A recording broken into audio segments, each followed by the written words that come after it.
အားလုံးပဲမင်္ဂလာပါနဲ့ပြည်သူများပါစေ The Weight of Man United ကနေပြီးတော့ပြန်လည်ကြိုဆိုလိုက်ပါတယ်ဒီနေ့မှာဆိုလို့ရှိရင်တော့ကျွန်တော်တို့ Manchester United အသင်းနောက်ထပ်ကံမဲ့3ပွဲပေါ့နော်အကြိုရင်ခုန်မှုအနေနဲ့အဲ့3ပွဲကနေပြီးတော့ဘယ်လောက်ထိအမှတ်ရနိုင်လဲအမှတ်စုဆောင်းနိုင်လဲဆိုတဲ့ဥစ္စာလေးကိုကျွန်တော်တို့ဒီနေ့အတူတူဆွေးနွေးကြည့်အောင်အားလုံးပဲမင်္ဂလာပါနဲ့ပြည်သူများပါစေဆိုတော့ကျွန်တော်တို့ဗီဒီယိုပြန်စရမယ်ဆိုလို့ရှိရင်ကျွန်တော်တို့ဒီနေ့မှာဆွေးနွေးခြင်းတဲ့အကြောင်းအရာကတော့လက်ရှိ Manchester United အသင်းရဲ့လာမဲ့ပွဲစဉ်3ပွဲပေါ့နော်ဆိုတော့ဒီ3ပွဲမှာဘယ်လောက်ထိဘယ်နှမှတ်စုဆောင်းသွားနိုင်လဲရနိုင်လဲဆိုတဲ့ဥစ္စာလေးကိုကျွန်တော်တို့ဒီလိုအဖြေထုတ်ကြည့်မှာပေါ့နော်ဆိုတော့ကမ်းမဲ့ပွဲကတော့လက်ရှိကျွန်တော်3ပွဲနီးစပ်ပဲလုပ်ထားတယ်4ပွဲလောက်လုပ်လို့ရှိရင်စိတ်လက်ကြအောင်ပါဆိုလို့3ပွဲပဲကျွန်တော်လုပ်ထားတာပေါ့နော်3ပွဲကဘာလဲဆိုလို့ရှိရင်တော့ပထမဆုံးတစ်ပွဲကအော်တိုဘာလ19ရက်နေ့မှာဒါအဝေးကွင်းသွားကန်ရမယ် Anfield ရဲ့အိမ်ကွင်းမှာသွား Liverpool ရဲ့အိမ်ကွင်းပေါ့နော် Anfield မှာသွားကန်ရမယ်တစ်ပွဲရဲ့ဒါပြီးလို့ရှိရင် Manchester United ရဲ့အိမ်ကွင်းဖြစ်တဲ့ Old Trafford မှာပြန်ကန်ရမယ် Brighton နဲ့ပွဲတစ်ပွဲရဲ့ပြီးလို့ရှိရင် November လ1ရက်နေ့မှာကန်ရမယ် Nottingham Forest နဲ့ဒါအဝေးကွင်းပွဲစဉ်သွားကန်ရမယ်တစ်ပွဲရဲ့အသုံးပွဲကိုကျွန်တော်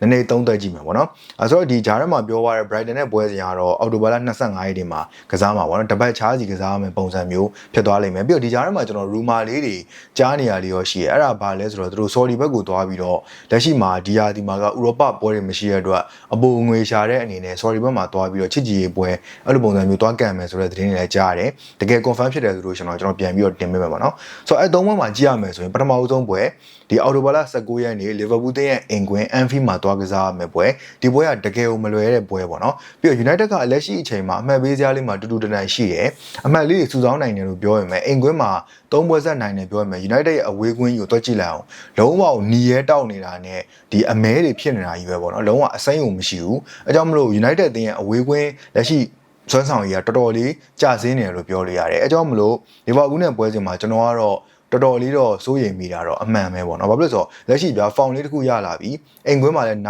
ာက်ဆုံး3ပွဲဆက်နိုင်ထားတယ်အမှတ်ပေးစရာရဲ့အခုလက်ရှိအမှတ်ပေးစရာအဆင့်30ပတ်ဝန်းကျင်လောက်မှာရှိနေတဲ့အနေအထားကနေပြီးတော့အရှိကိုထပ်တက်ချင်တယ်ဆိုလို့ရှိရင်တော့လူမျိုးပွဲစဉ်တွေမှာမဖြစ်မနေအနိုင်ခံမှုလိုတယ်ဒါပေမဲ့တစ်ဖက်ကလီဗာပူးကိုပြန်ကြည့်မယ်ဆိုလို့ရှိရင်လီဗာပူးကိုယ်တိုင်လည်းအခုချိန်မှာပြားတုံတာပေါ့နော်ဘာလို့လဲဆိုတော့နောက်ဆုံး3ပွဲဆက်သူတို့ရှုံးထားတယ်နော်နောက်ဆုံး3ပွဲတက်ရှုံးထားတာမှာအရှုံးပိုကြီးတာက Chelsea ကိုလည်းရှုံးထားရဖြစ်တဲ့အတွက်ကြောင့်လက်ရှိမှာ Arsenal အသင်းနဲ့တမှတ်အကွာမှာအမှတ်ပေးစရာဒုတိယနေရာရောက်နေပြီဆိုတော့လီဗာပူးကလည်းပြန်ပြီးတော့တွန်းရမယ့်အနေအထားကိုရောက်ပြီတခုကြီးတာ Manchester United အသင်းလိုအသင်းမျိုးဟာသူတို့နဲ့လာကန်တဲ့အသင်းတွေက turnover ဖြစ်ဖို့ဆိုလို့ရှိရင်သူတို့နိုင်ပြီးတော့ turnover ဖြစ်သွားတဲ့တာတကတွေလည်းရှိရပါဗျာဒီယာဒီမှာ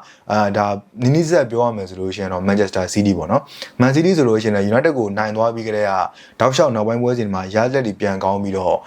Man City ကတော့မှလမ်းကြောင်းမှပြန်ရောက်လာပြီးဘာညာဆိုပြီးတော့ပြောထားရလေရှိတဲ့အတွက်ကြောင့် United ကိုနိုင်ပြီးတော့ turnover ဖြစ်သွားတဲ့အသင်းတွေများတာဖြစ်တဲ့အတွက်ဒီပွဲစဉ်ကလည်းကျွန်တော်ကအရန်ကြီးတော့ဟိုအထင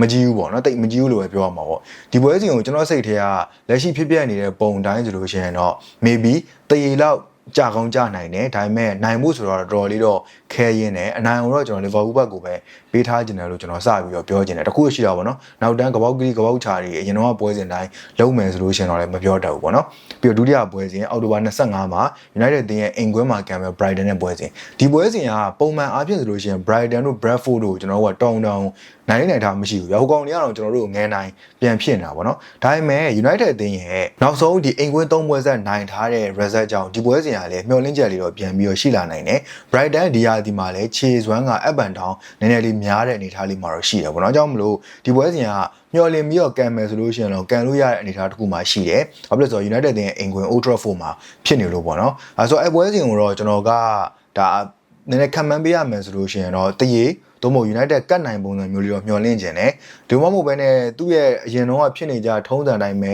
Brighton နိုင်တော့လည်းဖြစ်ကောင်းဖြစ်မှာပေါ့နော်ဒါကတော့ပွဲစဉ်တွေနီးလာတဲ့အခါကျမှကျွန်တော်ပွဲကြိုသုံးတဲ့ချက်လေးသင်ပေးမှာပေါ့နော်နောက်ဆုံးပွဲ Nottingham Forest နဲ့ Manchester United Nottingham Forest အတင်းရဲ့အိမ်ကွင်းမှာတွားပြီးတော့ကန်ရမယ်ပေါ့နော်ဆိုတော့ဒါကတော့အကုန်လုံးသိကြတဲ့အတိုင်းပဲ City Ground Nottingham Forest ကွင်းမှာတွားကန်ရမယ် November လ1ရက်နေ့ပထမဆုံးအဖွင့်ရ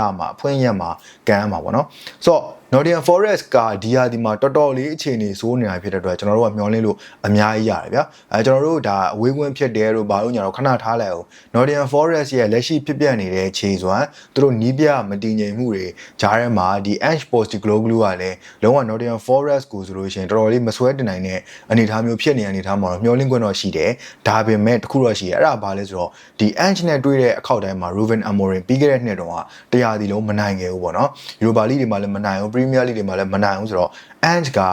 Ruben Amorim ရဲ့အားနည်းချက်ကိုတော်တော်လေးသိတယ်လို့ပြောလို့ရတယ်အဲကြောင့်မလဲအပွဲစဉ်ကလည်းကျွန်တော်တို့ကလွယ်မယ်လို့ထင်ထားခဲ့ပေမဲ့လည်းမထင်မှတ်ဘဲနဲ့အဝေးကွင်းပွဲစဉ်လည်းဖြစ်နေတယ်ဘာလို့လဲဆိုတော့ United ကအဝေးကွင်းမှာလည်းညံ့တာဟုတ်အဝေးကွင်းပွဲစဉ်လည်းဖြစ်နေတယ်ပြီးလို့ရှိရင် Ange ရဲ့အသင်းနဲ့တွေ့ရမှာဖြစ်တဲ့ကြောင့်လည်းကျွန်တော်ကအများကြီးတော့မျှော်လင့်လို့မရဘူးအပွဲစဉ်ကိုတော့ကျွန်တော်ကအနိုင်လောက်တော့မှန်းတယ်ဆိုရင်လည်းတည်ကြသွားတာလည်းဖြစ်ကောင်းဖြစ်နိုင်တယ်လို့အခက်မသိမှန်းနဲ့ရှုံးသွားတာလည်းဖြစ်ကောင်းဖြစ်နိုင်တယ်ကို့အသင်းကဖောင်ကအရန်မမှန်သေးတဲ့အတွက်ကြောင့်ကျွန်တော်တို့မှာအရန်ကြီးမျှော်လင့်ပြောတဲ့စကားတိတ်မပြောရဲဘူးပေါ့နော်အဲ့လိုပုံစံမျိုးတော့ဖြစ်နေတာပေါ့နော်ဒီပွဲစဉ်မှာဆိုလို့ရှိရင်လည်းကျွန်တော်ကအရန်ကြီးတော့မမျှော်လင့်ရဲဘူး maybe တရေသို့မဟုတ်အနိုင်ကတ်နိုင်ပေါ့နော်အဲ့လိုပုံစံမျိုးတွေတော့ခံမှန်းပေးနေတာပေါ့နော်ဆိုတော့ဒီသုံးပွဲကနေပြီးတော့ကျွန်တော်တို့ဘယ်နှမှတ်ရနိုင်လဲဆိုလို့ရှိရင်လီဗာပူးနဲ့ပွဲစဉ်မှာကျွန်တော်တို့ရှုံးနေပဲထားတမှတ်မှမရဘူးပေါ့နော်ပြီးရင် Brighton နဲ့ပွဲစဉ်မှာတည်လောက်ကြတယ်ဆိုလို့ရှိရင်တမှတ်ပြီးလို့ရှိရင် Nottingham Forest ကိုတော့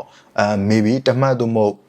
သုံးမှတ်ပေါ့နော်အဲ့လိုမျိုးလေးရမယ်ဆိုလို့ရှိရင်တော့တော်တော်လေးအဆင်ပြေတယ်ဗျာဒီသုံးပွဲကနေ၄မှတ်လောက်ရနိုင်တယ်ဆိုလို့ရှိရင်တော့မစိုးဘူး၃မှတ်လောက်ဆိုလို့ရှိရင်လည်းမစိုးသေးဘူးလို့ပြောလို့ရတယ်အဲ့လိုမှမဟုတ်ဘဲနဲ့တမှတ်တွေပဲရတာမျိုးတို့ပြီးလို့ရှိရင်လုံးဝတမှတ်မှမရတာမျိုးတို့ဆိုလို့ရှိရင်တော့လည်းတိတ်တော့အဆင်မပြေဘူးပေါ့နော်အကြောင်းမလို့အပွဲစဉ်တွေကလည်းတကယ်ကိုပွဲချက်ကာလကတော့အရှိမစောင့်ကြိုနေပြီ Ruben Amorim တယောက်ဒီ၃ပွဲကိုဘယ်လိုမျိုးကြော်ဖြတ်မလဲ result တွေကဘယ်လိုမျိုးထွက်လာမလဲမိမိရဲ့လက်ရှိ